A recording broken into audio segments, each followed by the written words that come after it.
graduates come to you looking to want to do extra work and do research. We have a course that's called Directed Studies, and she was interested in doing some marine biology and working with some marine organisms. And I happen to work with these grass shrimp, so we developed a project last semester, and she's going to be reporting on that. And so I'll turn over this to Kirsten now.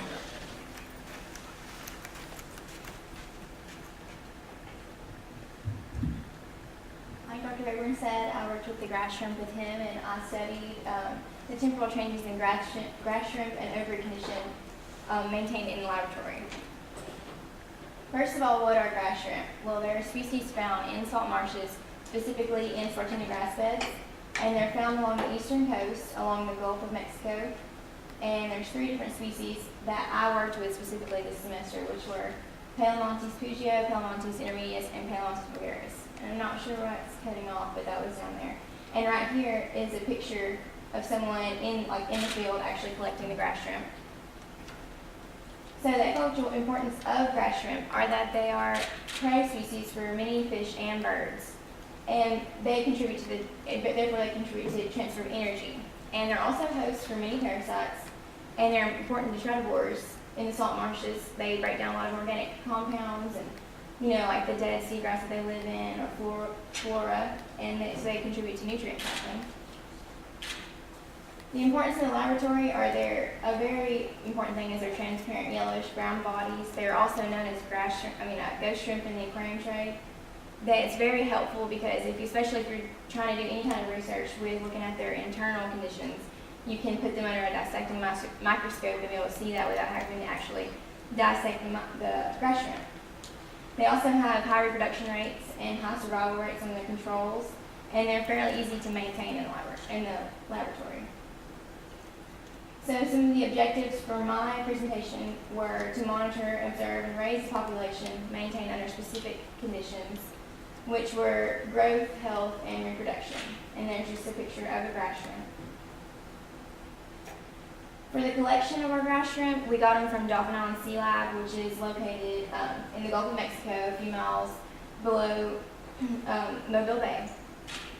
We had 2 different populations. That we started out with one population, which was collected back in August of 2014, and the second was collected in November. And about halfway through our 10-week study, we combined both populations together. And that's just to show you where they're from. Right here, this is where Dolphin Island is. So conditions of the grass shrimp. The population, we had was monitored for 10 weeks. They're raised in a 10-gallon aquarium, approximately 10 liters of 20 parts per thousand seawater solution that we came up with on our own and in the lab, and we used these things called air stones to allow aeration in the tank that they were in. They were on a 12-hour light, 12-hour dark cycle every single day, and they were fed about 4.46 milligram pelleted high-protein fish food, which each shrimp got 1 pellet per shrimp. And they were fed every day on the weekdays, but I didn't have access to them on the weekends. So for our procedures, every 2 to 3 weeks, we would pull out the grass shrimp, individually place them under a dissecting microscope, and record measurements. We look for things like the species, the length, the sex, and the ovary condition.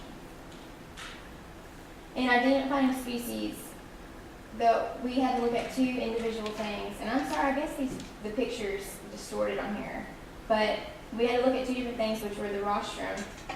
And right here you can see how the rostrum goes up to a fine needle point. And so that would show that would be Palamontes pugio. Whereas right here, you can see that it's serrated all the way up to the edge. And so if you saw the rostrum and we had this would show if it was vulgaris or intermedius. We'd have to go to the next thing, which would be the claw on the first leg of the grass shrimp, which is this claw right here. It looks like the second, but it's right there. And it's kind of hard to see, but right here, this would be the claw and has 0 notches right in here. And so that would be Palamontes pugio. And we would work the claw if the rostrum was broken for some reason. We would look for the Palamontes pugio in the claw. Right here would be the intermedius. There's 1 notch in between right there. And then this would show vulgaris, which has 2 notches. So then we would measure the length of the grass shrimp. And each grass shrimp was measured individually to the nearest 0.1 centimeter. And right here, it's just showing, this would be a female grass shrimp. What we would do is we would straighten them, get them as straight as possible, put them against the ruler, and we would measure from the tip of the rostrum right here to the very tip of the tail. And this would be an example about 3.5 centimeters, and compared to a male right here, which is about 2.5. And generally, the females are bigger than the males. So for determining the sex of the grass shrimp, we would look to see if we could find any locate the ovaries on the grass shrimp. And right here, you would see this would be the head region of the grass shrimp that you saw on the last slide, and then this would be the tail region right here. So while we're doing this, we found that it was really difficult when you're looking for the ovaries, that if they had empty ovaries, it was really hard to tell between the male and the female. So another thing that you could look for would be on the grass shrimp, the females, they had this, it's kind of hard to see in this picture, but I have other pictures that will show you. They had this black dots along the oviducts that formed a Y. And so if we saw that, we knew for sure it was a female, even if they had empty ovaries. So for an ovary scale is what we would do next. We would score their ovaries, and this is the scale that we came up with. If they had 0 eggs that you couldn't see any eggs or distinguish anything, and we knew it was a female, and there were empty ovaries, we put it as a 0. Slight amount of eggs would be a 1. Half or close to full eggs would be 2, and then if they had full visible eggs in their ovary, if their ovary was full, we would score it as a 3. So here's just an example. Like an empty ovary would be right here. You can't really see any eggs, any sign of eggs, but you can see the dots of the Y that I talked about going across her oviducts. And down here would be an example. You can see these eggs right here. This is about halfway full. If it was to be completely full, it would wrap all the way around in here. But you can see this mass of eggs right there. So for our results on ovary condition, we saw that they were consistently low throughout our whole experiment. And we had like 1 peak in the second time we pulled them out to measure them. But you can tell our ovary scale was to 3, and our highest peak was 1.5 collectively with all the grass shrimp. So the females didn't have very high ovary condition throughout the whole experiment. And these 2 red asterisks just indicate that they're the only significant differences on this graph from the first time that we measured. For length, we can see that throughout the 10-week study, we had definite growth in female and in male. We had more growth in male, and we think that could be because we had adolescent males, which also would make sense because we didn't get very much reproduction at all. And you can see that the females, like I said earlier, are generally bigger. They're around 3 centimeters. We're down here. The males started out very low, and they grew, and they're still not as big as the females. For mortality, we started out with 14 grass shrimp the first time we measured. The second time, we didn't lose any, still had 14. Third time, we still had 14, but this is when we added in our second population of grass shrimp, the new one that we collected in November. And so we didn't expect we didn't experience any right here either.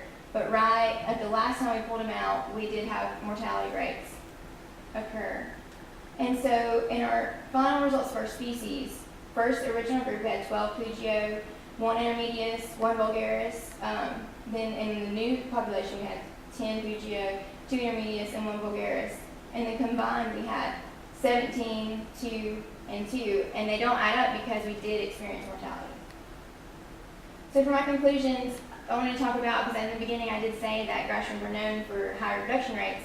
So we didn't experience reproduction at all, except for we had 1 gravid female shrimp. But it could be because we had an extreme lack of male shrimp. We had very few male shrimp in our whole, throughout the whole process, even when we got second population.